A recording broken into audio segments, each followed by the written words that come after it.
qui sont un peu plus pertinents. Ok, allez, c'est parti pour le Bitcoin. Après, c'est pas moi, c'est ma vision du marché. Il y en a plein qui font avec des niveaux de Fibonacci. Il y en a plein qui font avec, je sais pas moi, que des bandes de Bollinger, que du momentum, que de l'action de prix, comme je vous avais dit. Un trader très expérimenté, il peut voir que voilà, on fait pas de nouveau plus haut. Ici, on vient tracer une trend. Il y en a qui traitent qu'avec ça, par exemple. On trace une trend line ici et on voit que potentiellement le retracement il va pouvoir venir jusqu'ici. Enfin, il y a vraiment plein de façons de faire. Moi, c'est la mienne, c'est celle que j'ai trouvée la plus pertinente. Et vous faites comme vous voulez, mais ça marche pas trop mal. Et je trouve que c'est très intuitif en fait comme approche.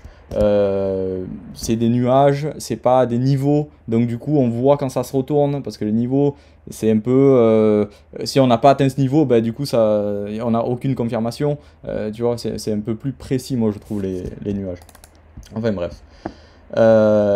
Ici, sur le Bitcoin, donc c'est pour ça que je vous disais, il faut suivre les grandes tendances sur les marchés, les indices principaux, parce que le Bitcoin suit énormément les gros indices. C'est comme je vous ai dit tout à l'heure, les cascades, ça va des marchés, des actions très capitalisées, les énormes GAFAM par exemple, et ça se déverse jusqu'aux cryptos. Et je dirais que les cryptos, ils sont un peu en bout de chaîne. Donc c'est pas mal, parce que comme ça a un peu de temps de retard, on voit ce qui se passe sur les gros indices, et on peut se dire que potentiellement, si ça a un décalage, ça va faire à peu près pareil sur les cryptos. C'est pas toujours pareil, mais voilà, on peut se baser à ça aussi. Le fait que ça soit décalé, ça nous donne un temps d'avance, et on ne lit pas dans le futur, mais on peut potentiellement voir que les capitaux rentrent avant qu'ils rentrent dans la crypto, quoi. Donc ici, ça c'est mon truc perso qui est un peu plus avancé, mais qui pourrait être plus confus pour les non-initiés. Et on voit que ici, on avait un signal qui nous a dit potentiellement on a un début de tendance haussière qui pourrait s'entamer. Là, on voit que c'est orange, c'est pas bleu ou vert. Et on voit que c'était en sortie de range ici, donc on n'a pas rangé longtemps.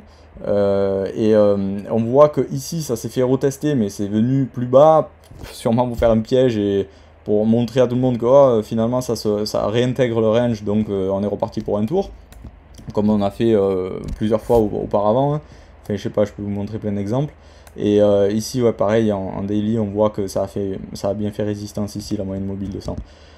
Donc du coup là on repart en vert, mais on voit qu'ici on est passé donc bleu, et quand on a des mouvements très impulsifs comme ça sans avoir une phase d'accumulation très longue, le mouvement finalement il est un peu pour sortir tout le monde, faire acheter tout le monde parce que tout le monde pense que ça repartrait avec une impulsion très forte, et au final on réintègre le range et on récupère de la liquidité ici.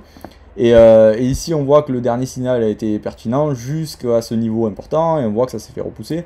Donc là, finalement, on peut se dire que si on a une force acheteuse qui est un peu plus importante que les 6 derniers mois sur tous les marchés, on pourra retracer un peu plus fortement. Après, comme on l'a vu sur le S&P, on arrive sur des niveaux un peu clés en 4 heures. Même en 1 heure, je regardais un peu, ça se retourne. Pas ça se retourne, mais voilà, on n'a pas la tendance qui est super claire, ascendante. Après, on a vu que ces derniers temps, par exemple en 4 heures, c'était pertinent là, ces derniers temps. Sur le Bitcoin, on fait des vagues comme ça. Alors, vous voyez bien que la tendance est redevenue haussière avec des plus bas de plus en plus haut. Et on voit que l'indicateur il a bien fait son taf en achetant en montrant les dips vraiment au bon moment. Et on voit que la différence entre là, ce range là, ici, et maintenant, c'est qu'on est passé sur la moyenne mobile.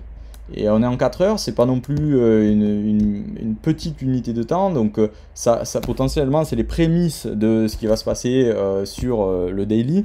Mais en analysant, donc je ne vais pas tout vous montrer aujourd'hui, mais quand on regarde, quand on fait une analyse un peu plus poussée sur le passé, sur quand on a touché des points bas sur le Bitcoin, après je peux vous montrer, mais faut revenir en plus grosse time frame.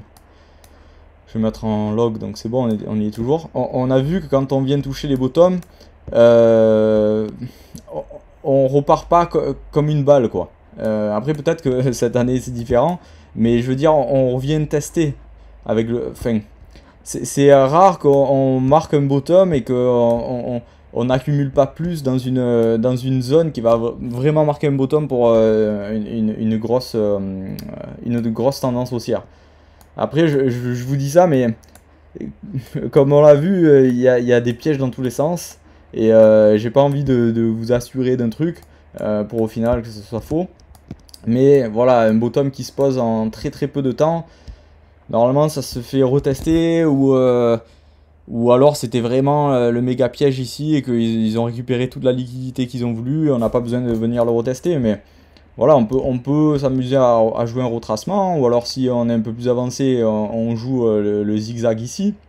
Et ça nous fait des belles performances sur les alts aussi. On a de belles performances en jouant ces zigzags. Et, et je sais plus ce que je voulais dire, mais en gros, quand on regarde la dynamique du prix et qu'on voit qu'on est passé sur la moyenne mobile de 100 en 4 heures, on peut se dire, bon, potentiellement, on retrouve de la force. Ici, en 12 heures aussi, ça peut être pertinent de regarder les charts en 12 heures. Ici, ouais, on n'est pas sorti du range. Ici, on est sorti, on est venu retester, comme sur l'S&P que je vous avais montré. Et après, on a vu que c'est allé bien plus haut. Ici, bon, on n'a pas forcé jusqu'au, enfin plus haut, quoi. On n'est pas venu tester la résistance ici, qui avait fait support à l'époque. Mais c'est potentiellement, ça va mettre du temps, comme je vous vois, enfin, je suis pas certain, mais parce que j'écoute pas les news et j'évite de rester sur les forums pour pas me faire influencer. Mais j'ai l'impression qu'en regardant le funding, donc c'est vrai qu'il faudrait que je vous montre ça aussi, mais en regardant les positions des gens qui sont sur les dérivés, ils ont plutôt l'air d'être bearish, donc du coup ils sont en train de shorter. Et après, c'est pas tout le temps super vrai quand on regarde le funding et le spread entre le dérivé et le spot. Donc le spot, c'est quand on achète du Bitcoin et qu'on l'a dans sa clé Ledger. Et quand on achète du dérivé, quand on veut faire du levier et tout, ça s'appelle donc des dérivés, des futurs ou des options et tout ça. C'est des prix, c'est des contrats dérivés du prix spot. Et quand on voit que la demande est plus élevée sur ces dérivés-là, et que le prix est plus élevé sur ces dérivés-là que le spot, ça veut dire que la demande, les gens potentiellement, ils sont plus bullish que bearish. Et quand on a l'inverse, ça veut dire que potentiellement, les gens sont plus bearish que bullish. Et là, en fait, c'est une configuration parfaite de marché, si c'est vraiment le cas, hein, que tout le monde a peur et que tout le monde pense que ça va continuer à se crasher parce qu'on entend dans les news que c'est la merde partout. Du coup, ça nous incite pas à vouloir faire all-in, mais plutôt à shorter le marché. Et du coup, c'est parfait pour pouvoir continuer à monter finalement. Comme on vous a dit avec Elliott plusieurs fois, le marché il va à l'encontre de la majorité surtout, souvent, pardon.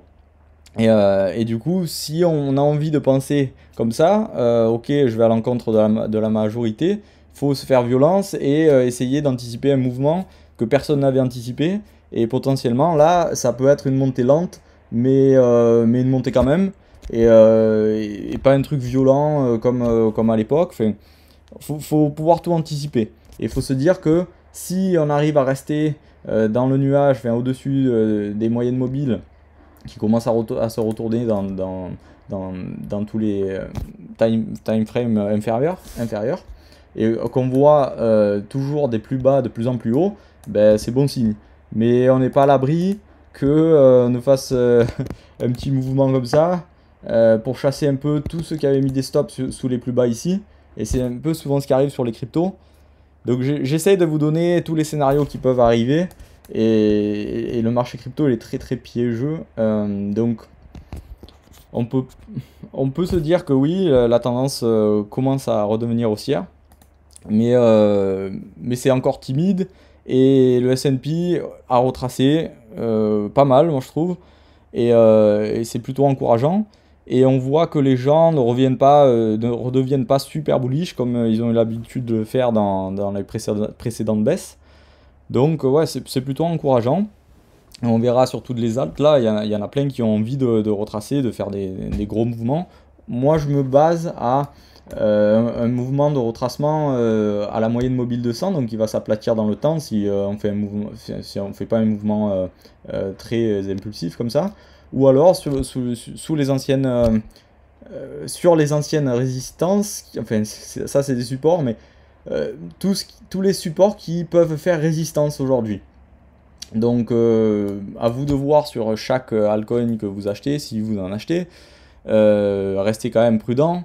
On n'est pas sorti de l'auberge et on l'a vu sur les gros indices que ok ça a retracé, mais si ça fait pas comme le Covid et que ça repart pas comme une balle, on aura potentiellement plusieurs retracements entre temps. Et on a bien vu que le Bitcoin fait plein de gros mouvements entre les grosses tendances haussières.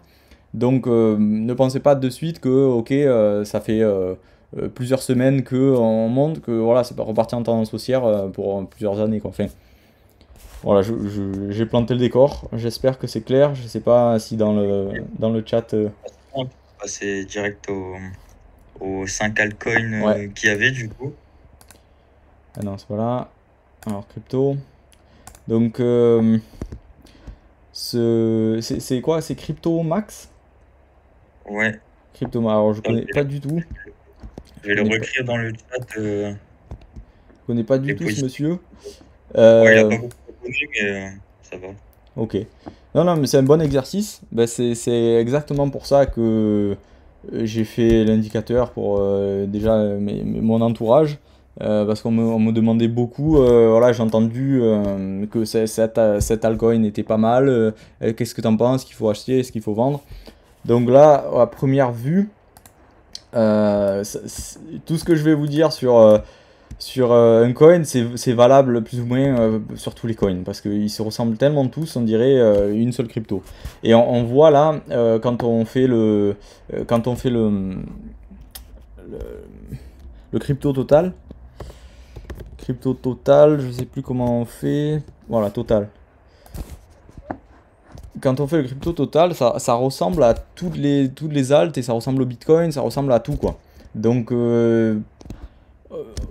ok, on peut faire les analyses individuellement, mais, Un ou deux, mais comme ouais, ça, ouais, tu mais ce que je veux dire, c'est que voilà, enfin, vous n'aurez pas complètement faux si vous en achetez une plutôt qu'une autre.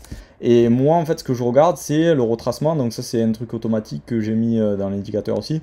C'est le retracement jusqu'à la moyenne mobile de 100. Ça nous donne un objectif, en fait. Et on voit que dans le passé, elle a été importante, donc ça peut nous donner un objectif de vente qui se fait automatiquement et on voit d'un coup d'œil de combien de pourcents ça peut retracer et combien on peut se faire sur un mouvement, quoi. Et donc là, donc le premier coin c'est le CBC contre l'USDT. Moi je traite que contre l'USDT parce que trader contre le Bitcoin et tout c'est bien, mais il faut que tout soit bullish, quoi. Alors, là, du coup, ici, ouais, on avait...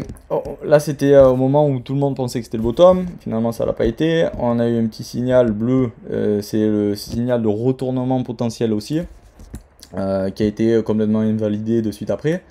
Et là, on voit que potentiellement, ça se retourne pour de bon pour un retracement.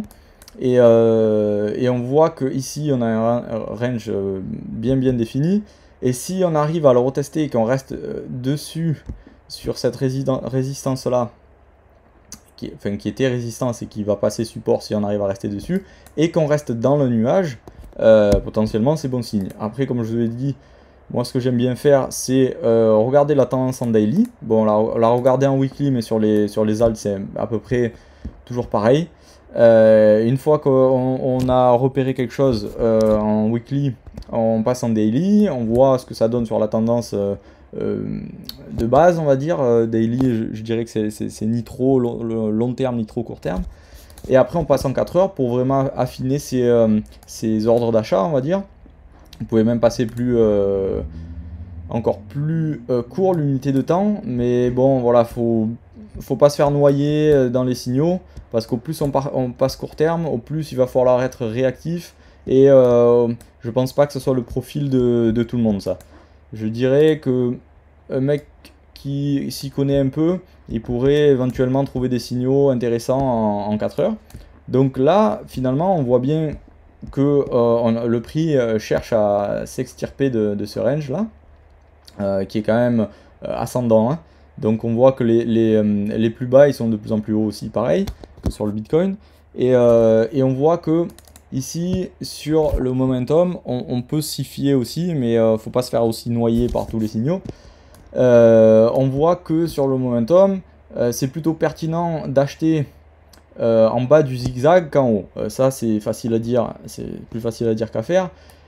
Mais là, ce qui est intéressant dans cette vague où potentiellement on a plus d'acheteurs, c'est que potentiellement on ne s'arrêtera pas de faire un mouvement qui fait des zigzags de plus en plus petits. Et là, dans ce cas, donc j'ai mis en jaune ici le prix auquel il a acheté monsieur, comment il s'appelle, Cryptomax. Et on voit qu'en fait il a voulu jouer la cassure du haut du range, ce qui est une stratégie aussi.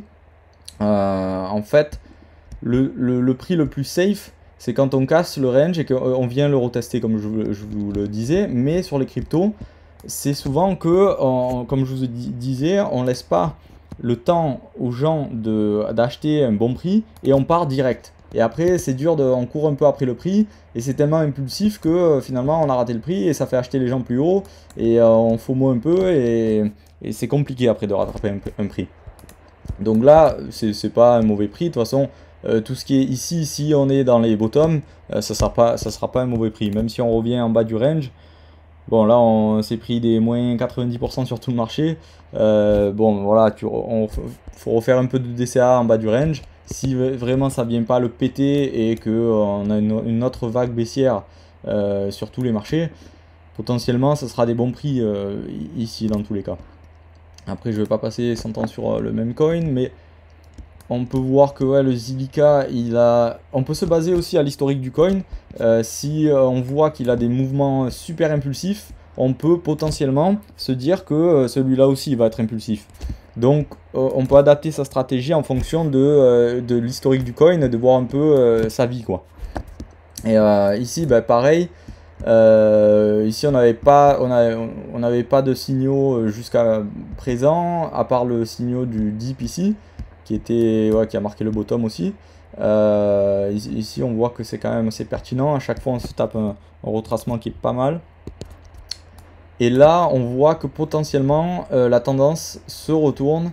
Et enfin on a potentiellement une vague acheteuse qui va se déclencher. Ça peut très bien être déclenché pour justement faire entrer tout le monde, et au final on refait une chasse de liquidité, et là on vient marquer vraiment le bottom qui a été marqué ici, on vient vraiment le marquer, et les gros vont accumuler ici.